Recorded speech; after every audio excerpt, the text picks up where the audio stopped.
we need to bring alive into this room, into all of us, the hope we have being alive, knowing what we know, and the joy of working together to achieve it. So I first thought, I despaired of doing that in the 15 to 18 minutes I have, but that was a good start. And what comes to mind is the philosopher Ortega Gasset said, civilization is born of shipwreck, bankruptcy. When we realize we've got to find a better way, then all of our creativity and energies for working together for the building of a civilization based on our values come alive. So that's where we are. We need to bring alive into this room today some hope and joy in our task. Envisioning a world transformed is a pretty big task. What if everybody's vision were implemented? Many of them are contradictory. Some religions would eliminate others, and some people would put down others. Why don't we actually start, how about a place transformed?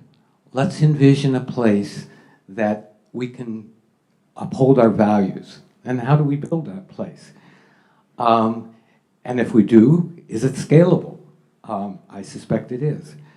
So if we focus on our values, which is a higher quality of life for all of us alive today, and maybe let's pass the planet on to the next generation with the same possibilities. Now, the first thing we notice is that the world economy has several solutions out there operating, and many of them are contradictory. Higher quality of life for people in the country is doing more extraction and having more power of petroleum, natural gas, whatever, and contradictory to perhaps the high quality of life of future generations. So starting with the solutions that are out there, we often get into real controversy where we get stuck. So let's just start, instead of with the present economy, we should start with, what if we developed an economy as if people and their quality of life mattered, both ours and future generations? And I think a focus on local place would allow that. All places eventually find resources that they can use to develop a quality of life, and we should drop this economy that is very good at extracting value from here and piling it up somewhere else. We need to go back to valuing the quality of life that's possible with the resources that are in every local place. Now, let me just drop in here what I did once when I was at one such stuck place. It's when I arrived in Chicago to go to graduate school in philosophy, studying social equality and justice in the modern world. How one could be a responsible citizen in the modern world. And first thing I got from, I'd already been in a sustainable Amish Mennonite community, but recognized that was not going to hold.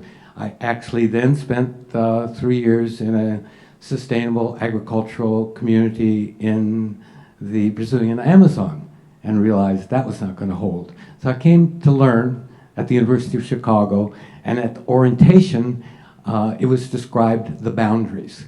This is your boundary. Don't go beyond 47th on the south, 61st on the north. And you know the story.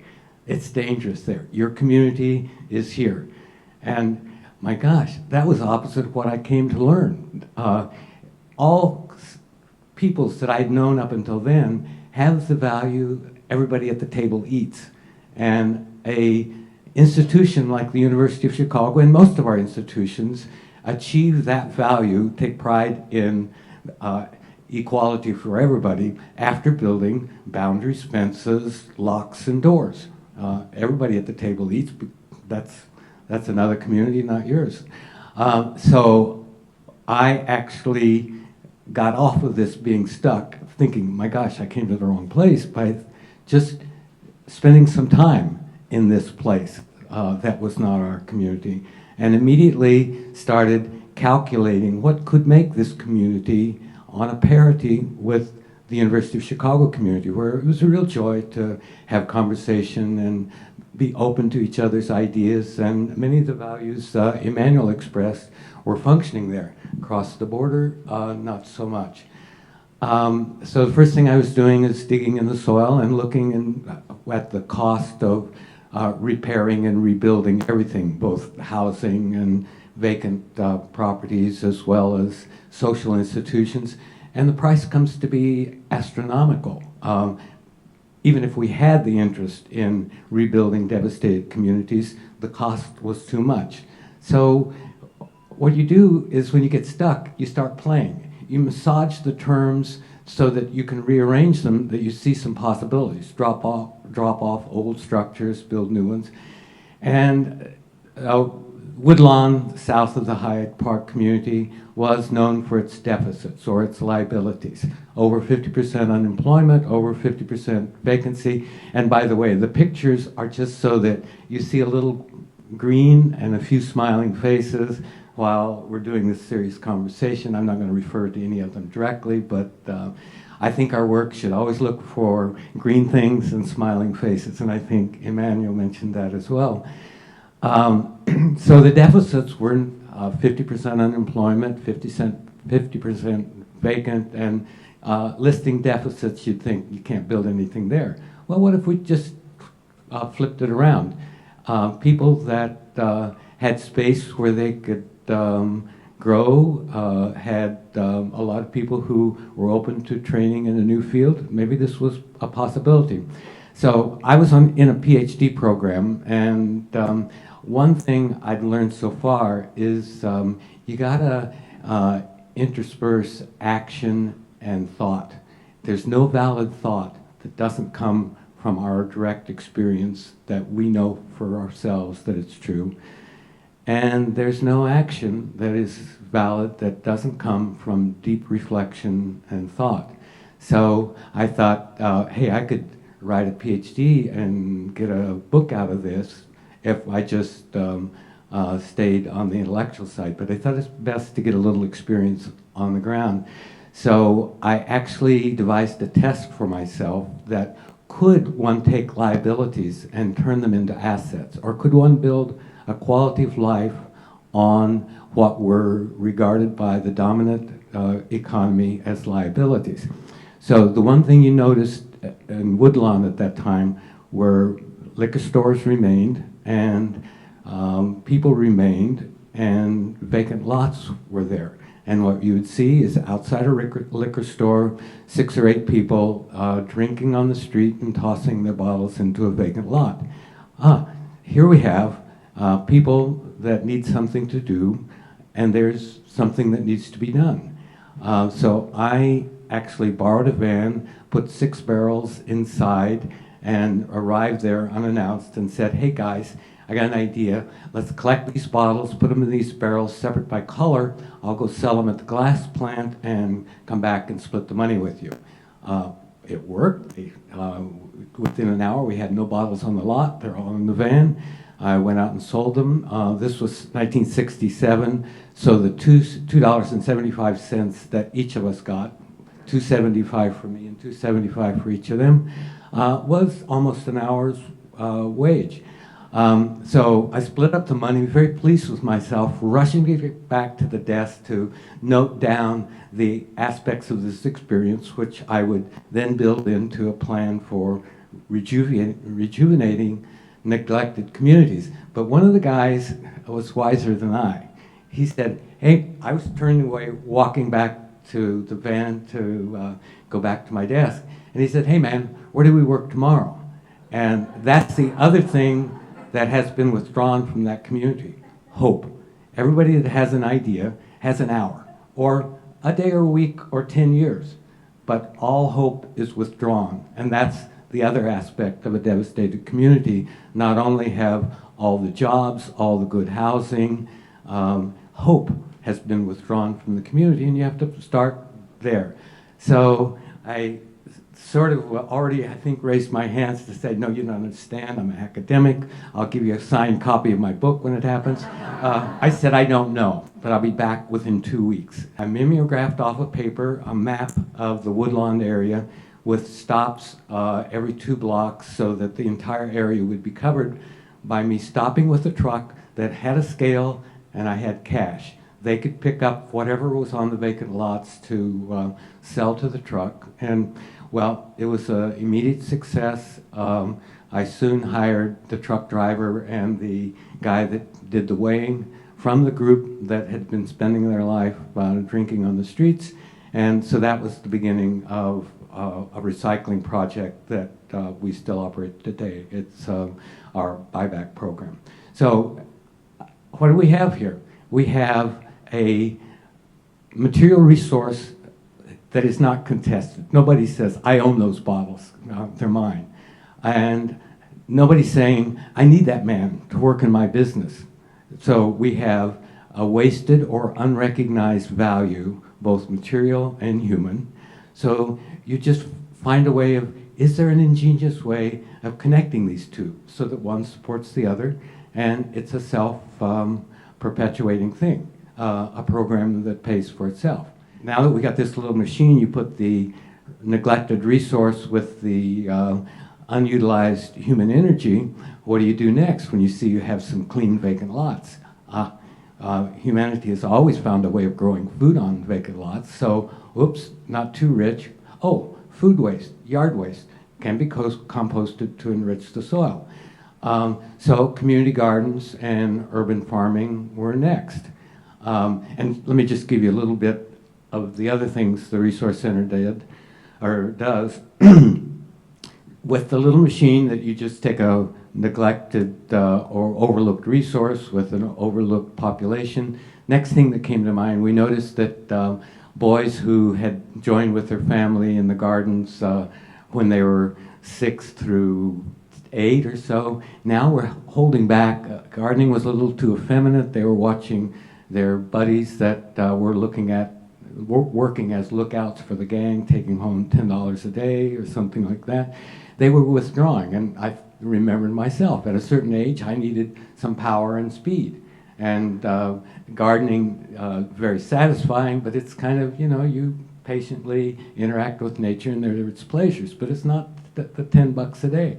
So we noticed bikes were around and being discarded, so we started Blackstone Bike Works, so it's a kids program, again, utilizing children that are not welcomed in to be productive members of community until they got a certain number of degrees, get them started, and we thought, well, whatever, if they don't get a good education, at least they can always get a job in a bike shop. We found more when you invest in something, spend your energy making something work, you realize you can do anything. And so people not just learn how to repair bikes, they go to college. So these are the programs, the Resource Center, we added later creative reuse, taking industrial discards, and I'll mention I got several tons of packets of wildflower seed. Maybe not all will sprout, but on the table in the back there's envelopes with some wildflower seed, and take it as you wish. And there's also our contact information in that same envelope, so take it. Back to what we do. Those of us are alive today. We're not going to succeed if we sort of go in with a bit of despair, which is possible, as Emmanuel first mentioned. You start when you see the problem, you think, what can we do? Well, what we have to realize is we've got a unique unifier. We have something that everybody can get behind. And let's just mention that I think everybody with deep thought recognizes that their nutrition isn't what it should be. So what about looking at food and nutrition as a place to start? It's my image that civilization started when the nomadic raiders found a place that looked pretty nice to them, and they just thought, what if we took care of this place? Would this place take care of us?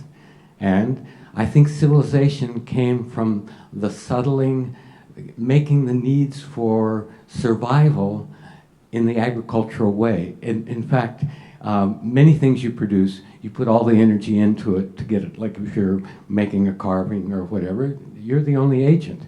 But in agriculture, you're the minor agent. You just cooperate with nature, plant at the right time, give the right conditions. And who makes the nutrition? It's the sun and the environment. So the energy comes not only from you. It should be recognized that agriculture was one of the first cultures. And a culture is recognizing if you invest in something, it'll give you back more. If you develop the skill with a musical instrument or a tool of art, your reward is much more than you put in. Agriculture is that way. You get back much more than you put in. And in fact, civility, I think, began with communities being involved in preparing, planting, tending, harvesting, planning meals, fixing meals, eating meals, and cleaning up after meals. The community did this together. So whenever you can get an activity that you can all share, you're more in a place that Emmanuel recommended for peaceful outcomes, that you're open to listen. And so I think our possibilities now are joyfully engage with all other people to find what is our common need. We know we need nutrition, and there's a way we can cooperate with each other to have a better food system. And that's by having the food system local, appropriate to the local climate, appropriate to the culture of the local population. So let me just pop out a couple rules with 1 minute left. First of all, you have to when you find yourself in a stuck position, massage the terms and the structure so that you get some motion. Rule 2, engage in little talking, more action.